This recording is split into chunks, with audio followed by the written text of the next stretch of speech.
Գյորջյան Կասկադ 60 ամիս փուլային վճարում բազմաթիվ առավելություններ։ Մենք Հայաստանի Հանրապետությունում ենթակառուցվածքների վիճակի շատ էական փոփոխությունների ենք հասել։ Ես սա ասում եմ նաև փորձելով կապել այսօրվա մեր քննարկված հարցի հետ Հայաստանի Հանրապետության տնտեսական ակտիվության ցուցանիշները։ Նախ ուզում եմ արձանագրել, որ հոկտեմբեր ամսվա տվյալներով Հայաստանի Հանրապետությունում աշխատավարձով ապահովված աշխատատեղերի նոր պատմական ռեկորդ է արձանագրվել եւ 2025 թվականի հոկտեմբերին ունենք արդեն 810,074 աշխատատեղ, որը նախորդ ամսվա համեմատ 5000 ավելի քան 5000-ով ավել է կամ շուրջ 5000-ով ավել է, բայց ես համեմատությունները բերում եմ նաև այս անգամ էլ 2018 թվականի հոկտեմբերի համեմատ եւ 2018 թվականի հոկտեմբերի համեմատ աշխատատեղերը ավելացել են 223895-ով։ Իսկ աշխատավարձի ֆոնդը, ընդհանուր համախառն աշխատավարձի ֆոնդը ավելացել է 149 միլիարդ դրամով եւ միջին աշխատավարձը, որը կազմել է հոկտեմբերին 313,000, ավելացել է 135,000 դրամով։ Այս տնտեսական ցուցանիշները, այսինքն հիմա այս կարգի տնտեսական ցուցանիշները բարեբախտաբար եւ ուրախալի կերպով նորություն չեն, որովհետեւ մենք կառավարության նիստում պարբերաբար այս թեմաներին անդրադառնում ենք։ Հաջորդը, որ կուզենայի նշել, հետեւյալն է, որ մենք հոկտեմբերին, նախորդ տարվա հոկտեմբերի նկատմամբ ունեցել ենք 11% տնտեսական ակտիվության ցուցանիշի աճ, իսկ արդեն 2025 թվականի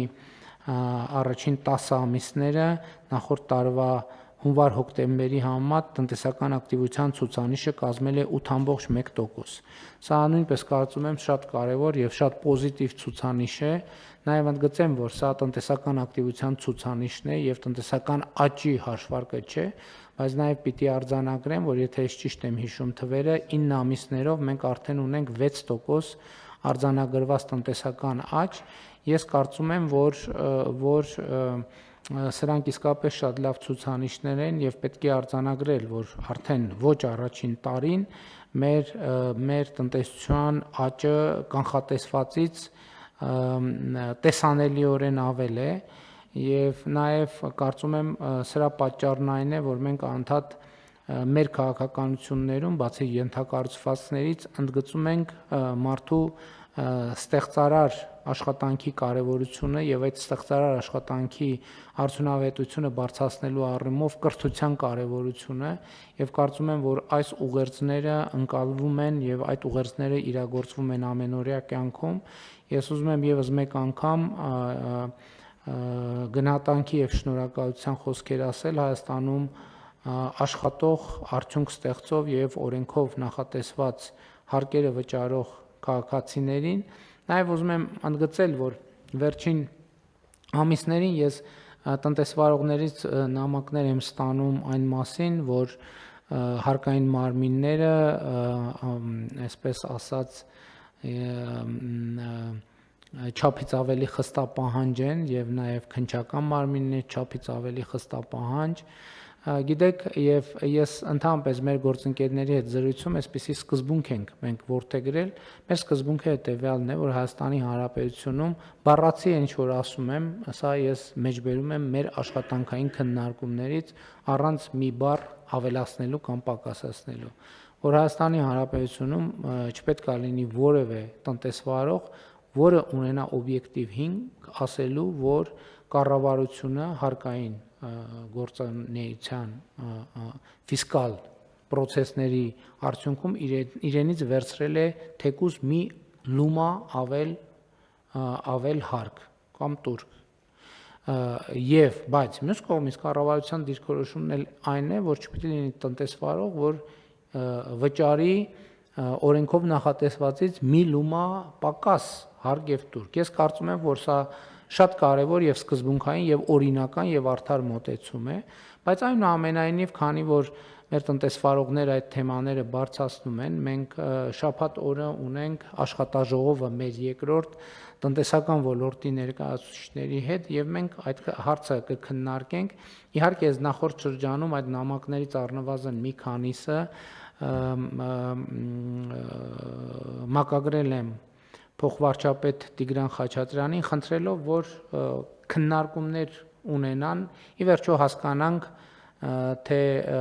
որ փաստարկն է, որ փաստարկն է արդարացի եւ որ փաստարկը ոչ այդքան, եւ մենք ըստ էության շաբաթ օրը կամփոփենք այդ քննարկումների արդյունքները, կլսենք փոխվարչապետին, որպեսզի գանք եզրակացություններ եւ գանք, այսինքն ձևակերպենք մեր մոտեցումը, բայց բոլոր դեպքերում մոտեցումը արդեն իսկ ձևակերպված է, ոչ մի լումա ավել եւ ոչ մի լումա պակաս։ Այս սկզբունքով մենք պետք է աշխատենք, մանավանդ որ ելի եմ ուզում հույս ունեմ, որ մեր տնտեսվարողները տեսնում են, որ պետական բյուջեի միջոցները ինչ ուղղություններով են ծախսվում, ինչ նպատակներով են ծախսվում եւ միջալոց նաեւ քաղաքացիներին է վերաբերվում, որովհետեւ մենք անդադ խոսում ենք բարեկեցություններից, սոցիալական վճարներից եւ այլն, կներեք, բայց մեր վիճակագրության ոչ կոմիտեն, ոչ էլ որևէ այլ մարմին մեզ չի ասում։ Իսկ այս process-ների արդյունքում, օրինակ Հայաստանի Հանրապետության քաղաքացիները քանի միլիարդ դրամ են խնայել, որ իրենց մեքենաները ջարդուփշուր չի եղել եւ նրանք չեն տարել տարբեր տեղերում նորոգման հավելյալ նորոգումների եւ այլն եւ այդպես շարունակ։ Ես ուզում եմ հանգստացնել բոլոր նրանց, ովքեր մտածում են, թե այս քաղաքականության արդյունքում ընդհանրավար արհեստավորների բարեկեցության աստիճանը պակասել է, ոչ չի պակասել, որովհետև այդ ընթացքում մեքենաների թիվը այնքան է ավելացել, որ ընդհանրավար եւ մյուս արհեստավորները հաստատ ունեն շատ ավելի մեծ աշխատանք, քան նախկինում ունեցել են եւ այս առումով կարծում եմ, որ ես նկատում եմ սրա, այս ոչ մի հաշվարկի մեջ չկա։